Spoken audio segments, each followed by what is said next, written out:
Ďalšia vec, čo mi píšete, je vyzdvihovanie dresov, ktoré máte na predobjednávku, že či je to len do 3. alebo máte na to čas aj neskôr a môžete to normálne do koncertu si vyzdvihnúť v tom stánku na pokladni, kde proste budú tie dresy.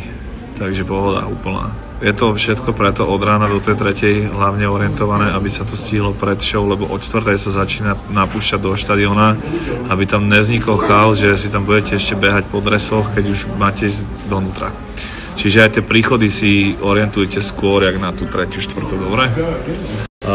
Musíte chápať, že nejdete na event, kde bude 5-6 tisíc ľudí, idete na event, kde bude 29 tisíc ľudí minimálne a tým pádom tam bude vznikať zácpa, takzvaná ľudská zápcha.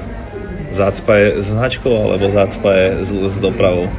Čo je zápcha? Lebo jedno je zácpa a jedno je zápcha. Sama pýta? Zápcha je s hovnom, že?